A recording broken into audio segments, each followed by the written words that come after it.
serangan kepada saya itu adalah serangan penganiayaan yang levelnya lengkap. Mulai dari perbuatan itu terencana, perbuatan itu adalah penganiayaan berat, dan akibatnya luka berat, dan dilakukan terhadap penegak hukum. Dan ini adalah pemberatan. Harusnya itu menjadi hal yang paling serius. Ketika penganiayaan dengan level yang paling serius dituntut hanya 1 tahun, tentu ini suatu masalah yang serius dalam hukum kita. Ketika saya tadi mendengar bahwa salah satu yang dijadikan pertimbangan adalah terdakwa ini mengabdi ke institusi Polri dan seterusnya, seharusnya ketika sebagai anggota Polri, dia harus memahami bahwa tidak boleh melanggar hukum, tidak boleh melakukan kejahatan.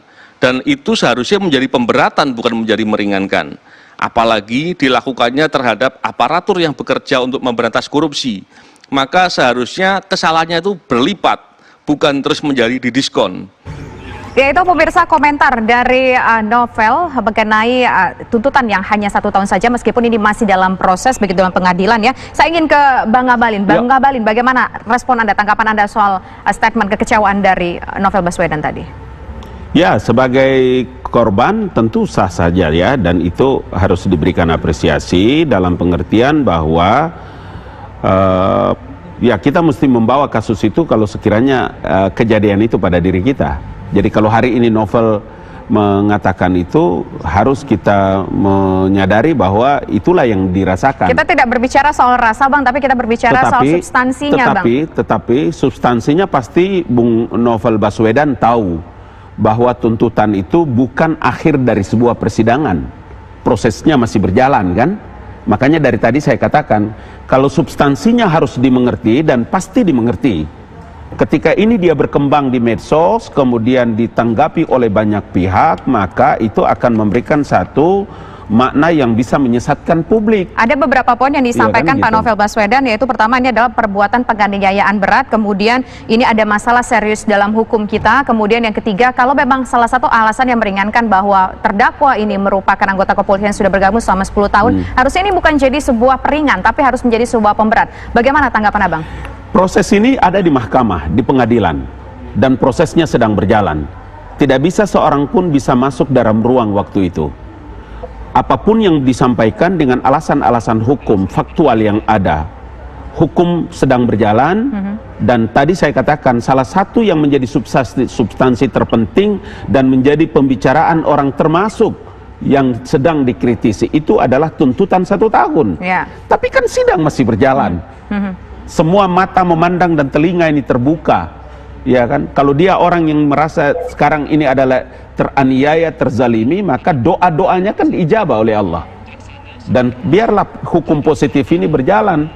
Tidak mungkin saya atau siapapun bisa terlibat kemudian melakukan intervensi terhadap proses hukum yang ini masih berjalan prosesnya, tetapi ada suara-suara publik di luar sana Bang melihat bahwa tuntutan cuma 1 tahun, tapi menurut korban ini adalah penganiayaan berat. Ada terkesan bahwa menurut di luar sana ya Bang, menurut opini orang di luar sana, pendapat orang di luar sana, terkesan jaksa penuntut umum ini seperti pengacaranya dari terdakwa, seolah-olah kesannya begitu karena hanya menuntut 1 tahun, hukuman yang sangat ringan sekali 1 tahun begitu misalnya Bang.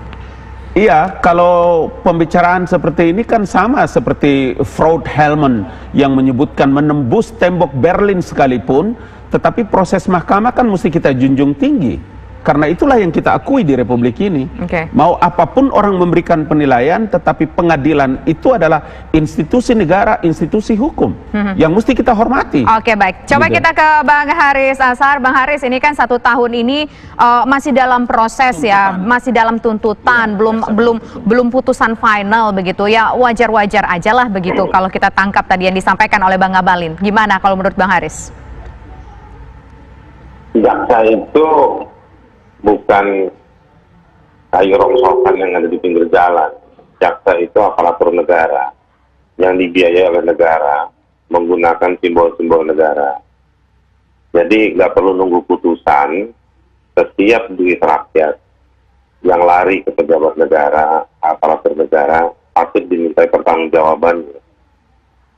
Dalam kasus yang menurut saya punya perhatian dan magnitudo yang besar, punya perhatian juga dari masyarakat, saya pikir penting untuk menunjukkan keseriusan Tetapi saya ingin bilang, tuntutan jaksa yang 1 tahun itu sebetulnya salah satu indikator di antara indikator-indikator yang lain bahwa pengadilan terhadap 2 tersangka atau 2 terdakwa yang disidang di PN Jakarta Utara ini memang menunjukkan pengadilan sandiwara. Kenapa saya bilang pengadilan sandiwara? Karena pengadilan tidak bisa menyerap apa fakta-fakta yang terjadi. Nah, fakta-fakta yang terjadi itu adalah ada barang bukti yang dihilangkan. Hilangnya itu di kantor polisi. Padahal ada tetangga yang mengumpulkan barang bukti, menyerahkan ke polisi, dan barang itu nggak muncul di pengadilan. Nah, menariknya, ya, bukan cuma jaksa, kuasa hukumnya terdakwa juga aparatur negara dari kepolisian. Dan ada nama-nama yang dulu menjadi penyidik di peristiwa ini ketika baru terjadi. Lalu setelah 3 tahun kemudian, dia duduk sebagai kuasa hukum dari pelaku. Kan dulu dia yang asumsi, dia yang mengungkap. Barang bukti dikasih ke dia. Saksi diperiksa oleh timnya. Saksi-saksi itu nggak dibawa ke pengadilan hari ini. Barang buktinya hilang. Dan orang itu jadi nyebrang, jadi pembelanya para terdakwa. Gitu. Nah, itulah yang mau saya bilang, sedikit atau sekelumit dari banyak fakta-fakta atau alat bukti, kalau pakai bahasa hukumnya, yang tidak muncul di pengadilan tersebut. Jadi kalau 1 tahun, menurut saya memang wajar untuk mengatakan, ya memang karena ini pengadilan sandiwara. Baik. Kita dapat posisinya, kita tahan dulu Bang Haris. Nanti kita juga akan dengar suara dari Bang Ngabalin begitu. Tapi sebelumnya pemirsa, kita harus menyimak kabar terkini berikut ini.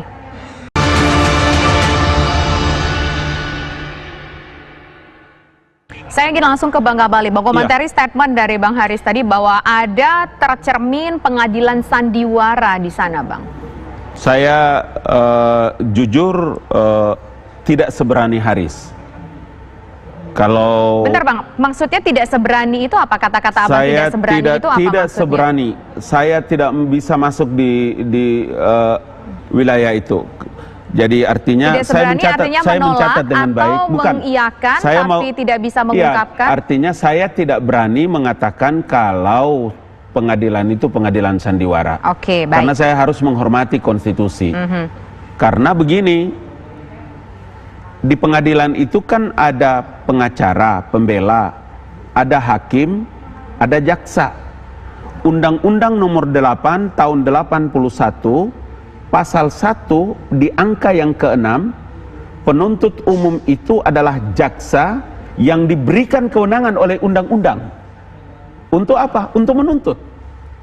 Jadi kalau kita tidak menghormati proses itu, saya tidak tahu lagi undang-undang mana yang kita pakai. Itu yang saya bilang, saya tidak berani. Tapi tadi dikomentarin oleh Bang Haris tadi bukan hanya persoalan jaksa, tapi di sini ada barang bukti, kemudian juga begini, ada bahwa ada barang bukti, ada fakta-fakta, ada saksi-saksi. Kemudian hakim tidak menggunakan itu sebagai pertimbangan hukum.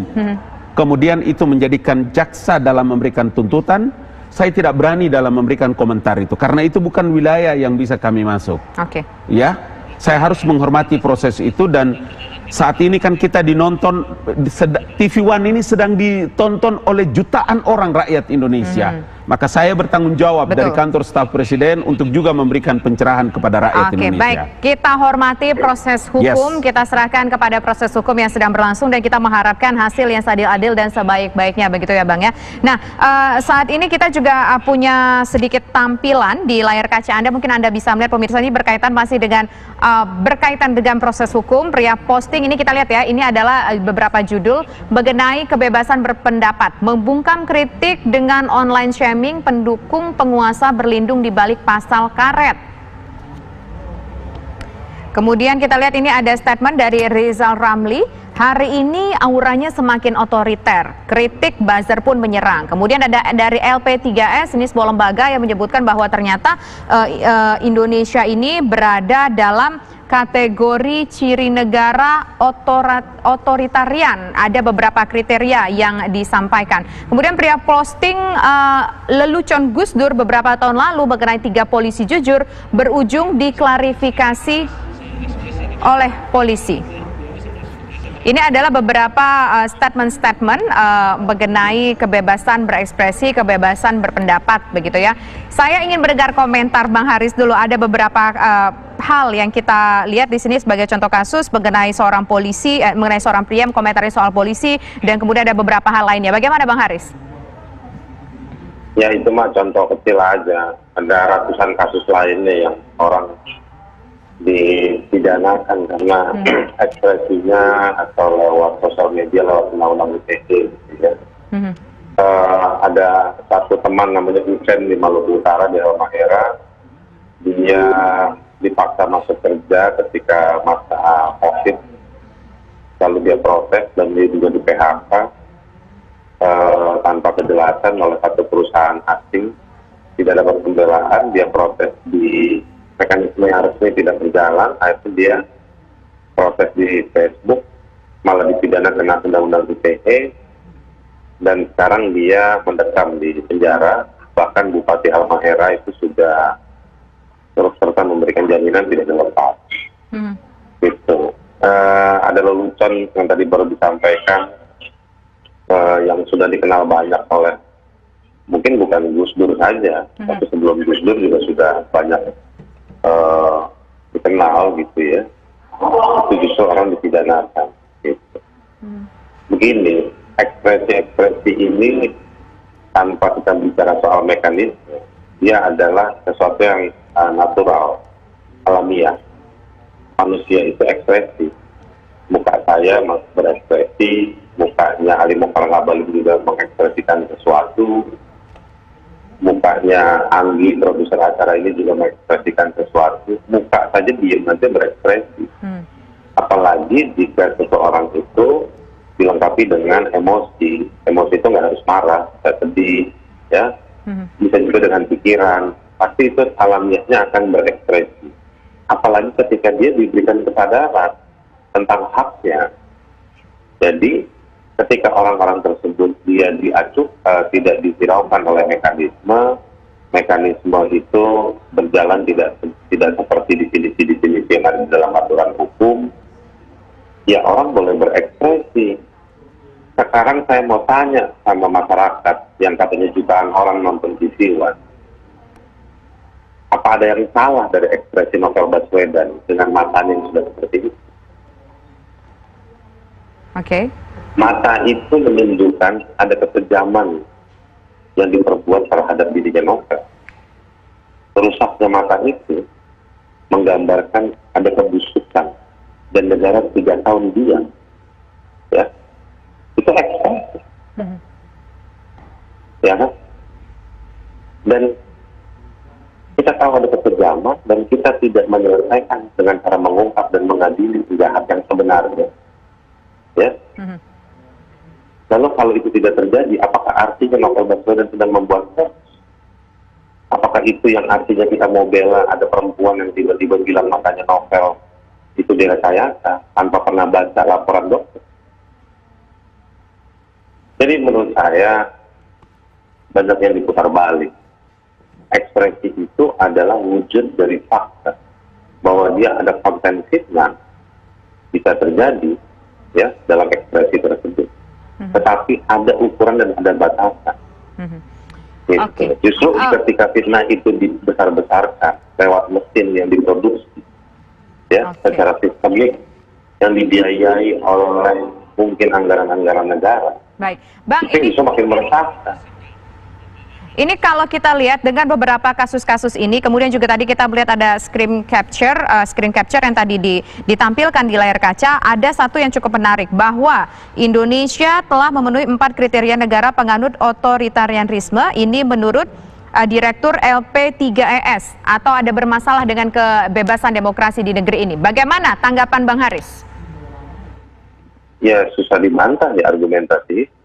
Lembaga LP3ES itu lembaga yang punya kredibilitas terhadap ilmu sosial yang cukup panjang sejarahnya, ya kan? Mungkin waktu Ali Mokhtar Ngabalin masih remaja, LP3ES itu sudah bekerja menulis tentang kisah-kisah demokrasi dan perjuangannya di Indonesia. Jadi saya yakin statement itu bukan kaleng-kalengan, bukan statement yang murahan seperti buzzer-buzzer RP itu yang suka ngambilin akunnya orang. Oke. Statement itu berangkat dari scientific metodologi yang dilakukan oleh lembaga penelitian sekelas LP3E. Oke, baik. Nanti kita beri kesempatan kepada Bang Abalin ya soal statement ini yang disampaikan oleh LP3S ini menyebut Indonesia telah menjadi bentuk negara otoriter. Kita ingin mendengar suara dari perwakilan pemerintah soal statement ini. Tapi nanti pemirsa usaha jeda berikut kami kembali sesaat lagi. Terima kasih pemirsa, Anda kembali bersama kami di Dua Sisi. Mengomentari apa yang disampaikan oleh Bang Haris Azhar tadi, bahwa saya mengutip kalimat yang disampaikan Bang Haris. Tampaknya kalau untuk orang yang mengkritiki pemerintah, ini hukumnya tajam sekali. Tetapi untuk orang yang tidak mengkritiki pemerintah atau yang berada di posisi yang pro setiap kebijakan pemerintah, apapun yang diambil, baik itu pemerintah ataupun institusinya, tampaknya apapun itu aman-aman saja, Bang. Ya, pertama dulu saya ingin mengatakan bahwa apa yang dilakukan oleh Bintang Emon ini adalah sesuatu yang harus kita berikan apresiasi. Itu penting. Kenapa? Emon mewakili representasi kaum muda. Emon mewakili representasi kaum milenial.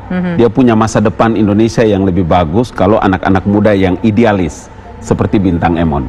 Karena itu di beberapa kesempatan saya selalu bilang, ya, Presiden Joko Widodo dan pemerintahan ini terbuka terhadap kritik atas kebijakan dan berbagai macam program yang dijalankan oleh pemerintah. Karena kritik itu mengandung dua makna. Makna yang pertama adalah memberikan evaluasi terhadap kebijakan-kebijakan pemerintah. Makna yang kedua itu adalah juga memberikan pembelajaran dan pencerahan bagi publik. Kalau dalam hal ini terkait dengan Bintang Emon, kemudian pada tuntutan jaksa penuntut umum atas dua pelaku yang menyiram Novel Baswedan, ya saya mau bilang bahwa penegakan hukum tentu saja dalam prosesnya belum selesai, karena namanya juga baru dituntut. Kita bicara fokus ke Emon dulu, nanti tuntutan hukumnya nanti. Karena itu saya mau bilang bahwa Emon berprestasi sebagai anak muda. Tapi setelah itu Bintang Emon mendapatkan sejumlah serangan-serangan loh, Bang, sampai dituduh menggunakan narkoba begitu, kemudian juga mendapatkan teror di email pribadi, di email kakaknya, di email yang untuk manajemennya juga, Bang. Ya, makanya kalau di ruang publik, baik di media sosial maupun media mainstream, kita harus siap. Kurang apa seperti seorang Ali Mukhtar yang segala macam bentuk jenis binatang melekat pada diri saya. Saya harus siap dengan ketika berada di ruang publik. Kalau kita siap untuk bisa melakukan pembelaan, kita siap untuk bisa mengkritik, maka kita harus siap untuk bisa juga dikritik. Dan itu bukan hal yang baru bagi proses demokrasi di tanah air. Tapi untuk ini bukan kritik loh, Bang, buzzer-buzzer yang akunnya itu anonim nih. Saya mencatat apa yang disampaikan Emon begitu ya. Ini agak ada akun Twitter atas nama Lintang Hanita dengan 2 followers, kemudian Tiara 616 dengan 9 followers, Liar Angsa dengan tidak ada follower sama sekali. Artinya kan ada dugaan bahwa ini bukan manusia yang sebenarnya, karena mungkin juga akunnya cuma punya sedikit followers, kemudian juga mungkin saja akunnya baru. Artinya memang niat untuk menyerang Emon, Bang.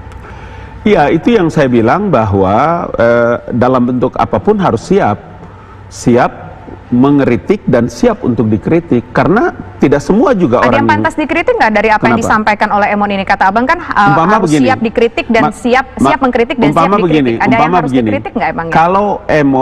Kalau Emon, saya pada prinsipnya saya memberikan apresiasi yang luar biasa. Baik. Artinya dalam beberapa diksi yang dipakai itu kan terkait dengan penuntutan jaksa penuntut umum, ya kan? Artinya publik harus diberikan pencerahan bahwa apa yang dilakukan oleh jaksa penuntut umum itu bukan selesai dari sebuah persidangan. Prosesnya masih ada. Jangan lupa, hakim tidak memiliki ketergantungan kepada jaksa penuntut umum dalam menjatuhkan hukuman. Bisa tambah, bisa kurang. Pencerahan ini yang menurut saya bagi seorang kritikus penting juga menyampaikan kepada publik, sehingga publik memberikan value dan penilaian tersendiri terhadap upaya penegakan hukum. Jadi akan aman-aman aja kalau misalnya di situ Bintang Emon menyebutkan ini masih dalam proses. Itu begitu. Itu dia saya maksud. Coba kita tanyakan ke Bang Haris. Bang Haris, diapresiasi tapi di sini mungkin dikritik karena Emon nggak nyampein ke masyarakat, nggak nyampein kepada followernya bahwa ini masih dalam proses, belum final. Silakan Bang Haris. Ya itu nggak ada masalah sama Bintang Emon. Kalau dia nggak sampai videonya dia, pendapatnya dia itu tidak ada yang salah mengatakan bahwa ini sudah putusan. kritiknya itu memang ditujukan kepada jaksa. Itu, dan dia menyampaikan soal fakta bahwa ada penyiraman air keras kepada papanya Novel akibat buta gitu ya, di pagi hari. Dia nggak pernah bicara soal bahwa ini sudah putusan akhir. Nggak ada dia ngomong seperti itu. Dan menurut saya, kalaupun dia salah, apakah dia boleh diserang? Dan ketika dia diserang, kenapa nggak dibela oleh penegak hukum? Gitu. Beda kalau di tempat lain yang ngeritik yang menyerang gitu, kasih contoh ekstrim misalnya Veronica Koman gitu ya, itu sudah ditetapkan sebagai DPO gitu. Nah, tapi giliran ada orang nyerang si Emon yang mengeritik. Jadi ketika kayak Emon, ada orang yang ngerjain Emon atau orang yang ngerjain Veronica Koman atau ngerjain siapapun yang mengeritik negara gitu ya, mengeritik pemerintah dengan kebijakannya, itu dibiarkan gitu. Dulu pernah ada buzzernya pemerintah juga mendisplay data pribadinya orang, nggak diapa-apain sih. Gitu. Oke, silakan Bang Ngabalin. Ada sejumlah kasus-kasus yang disampaikan menunjukkan adanya ketimpangan nih. Ya, yang pasti saya tidak menggunakan diksi salah ya kepada Emon. Tidak. Tapi bahwa Emon melakukan perbandingan terhadap menjatuhkan hukuman terhadap beberapa contoh-contoh kasus yang lain yang itu, makanya saya bilang tadi bahwa jaksa menuntut itu belum final sebuah persidangan. Proses ini sedang berlangsung. Kemarin saya sebagai narasumber bersama-sama dengan Bung Novel Baswedan, bersama Ode Sarif, bersama dengan Bivitri juga. Saya juga mengemukakan itu. Karena orang pertama yang mengatakan bahwa terhadap keprihatinan terhadap apa yang terjadi pada Novel itu, saya orang pertama yang mengeluarkan itu pernyataan.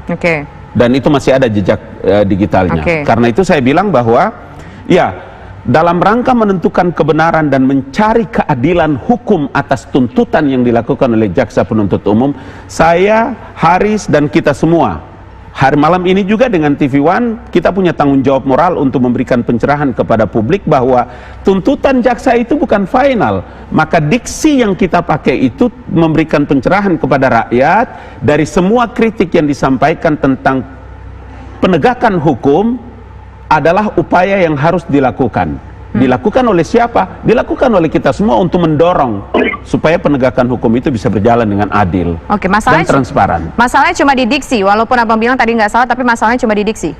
Iya, karena saya tidak pernah menggunakan kata salah kepada Emon. Yang saya bilang itu adalah ketika melakukan perbandingan terhadap orang yang telah dijatuhkan hukuman, dia berstatus final dan mengikat. Itu aja. Silakan Bang Haris Azhar. Ya nggak mau nyalain Emon, tapi seolah-olah Emon salah karena nggak menjelaskan. Bukan tugasnya Emon juga menjelaskan bedanya tuntutan sama putusan. Itu salahnya negara karena nggak pernah nyelesain kasus Novel sejak awal. Gitu. Baik. Nanti kita lanjutkan kembali diskusi kita ya, tapi kita harus jeda terlebih dahulu. Simak pemirsa, kami kembali sesaat lagi.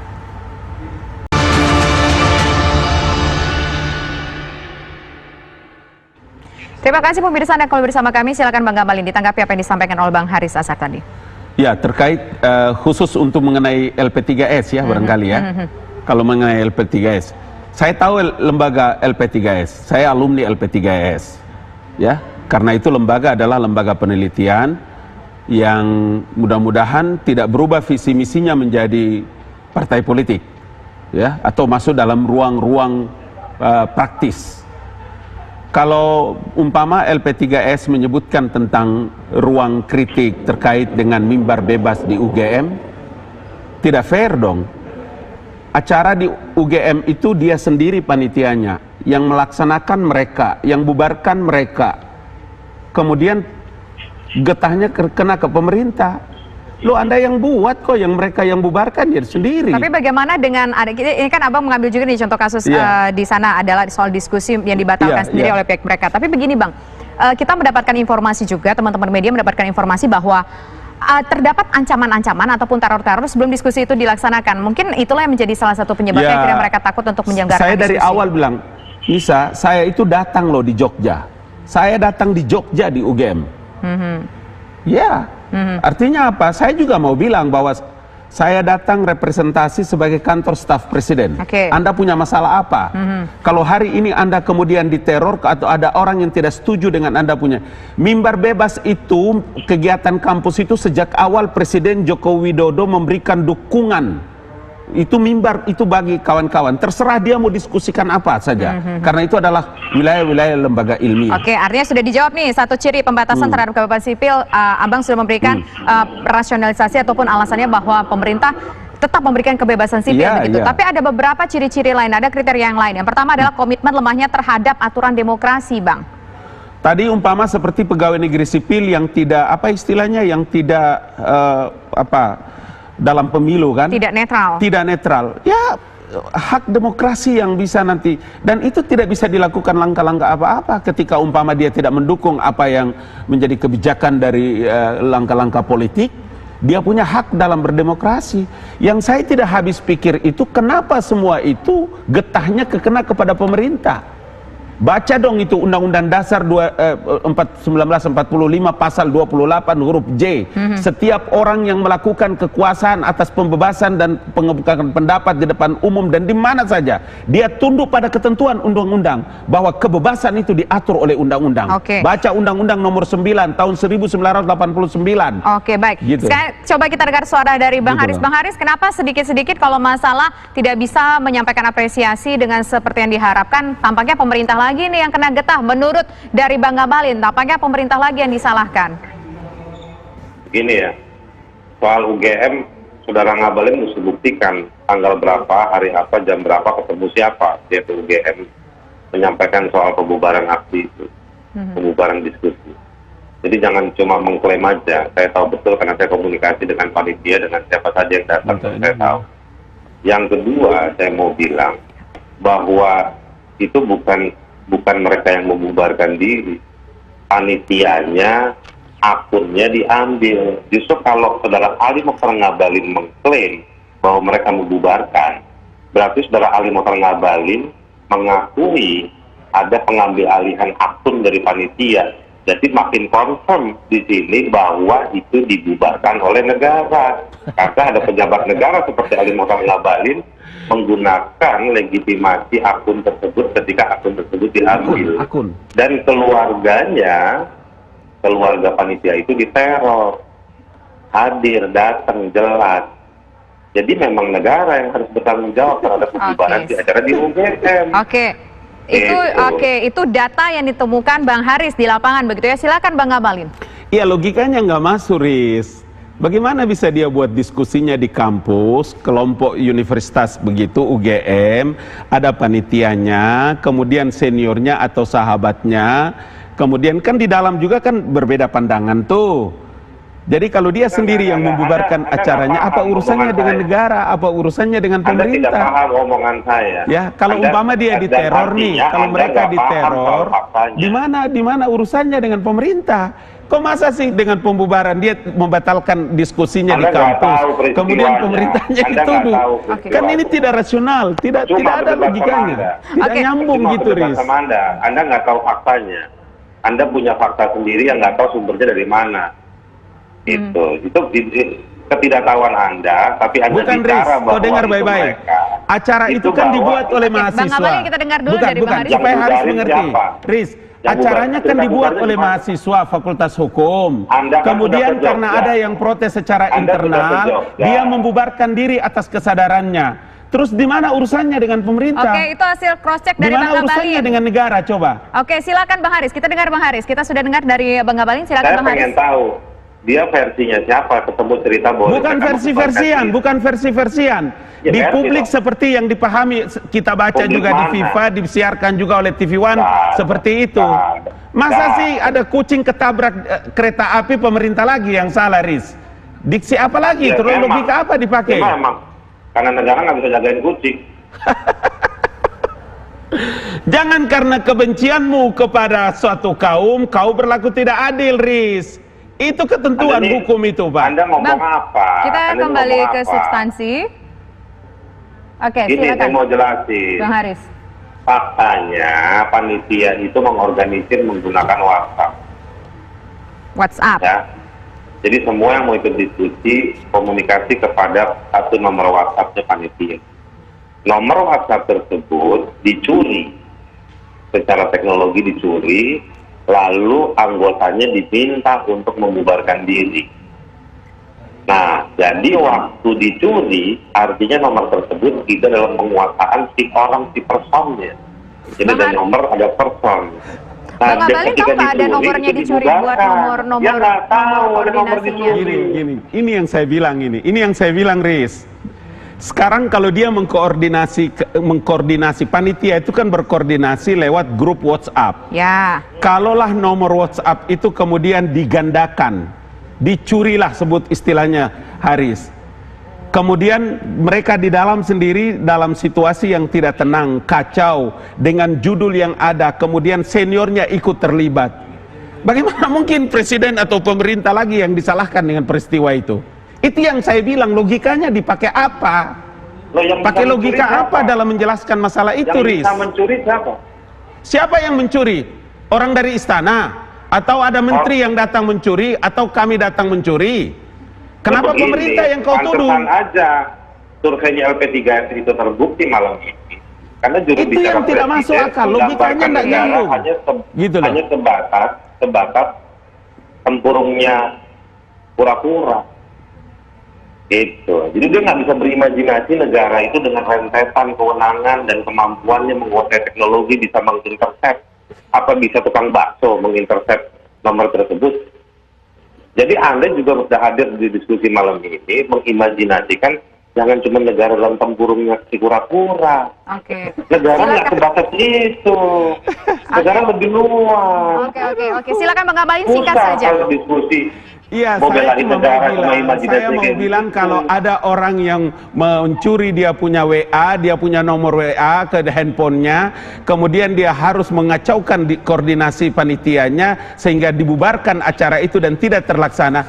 Apa yang dipakai alasannya kemudian menjelaskan tentang pemerintah dan negara terlibat menggunakan otoritasnya dalam membubarkan itu acara. Oke. Itu yang kalau publik mendengar tidak saja sesat tetapi menyesatkan karena logikanya Haris tidak masuk dalam menjelaskan masalah ini. Oke, baik. Gitu loh. Kita sudah mendengar bagaimana statement, pandangan dari Bang Abalin dan juga Bang Haris Azhar dalam diskusi kita malam hari ini. Kita tidak memiliki kesimpulan apapun pemirsa, biarkanlah masyarakat Indonesia yang Oke. menilai. Saya Tisa Noveni, terima kasih atas kebersamaan Anda dan sampai jumpa. Terima kasih Tisa, terima kasih sahabatku Hari Azhari.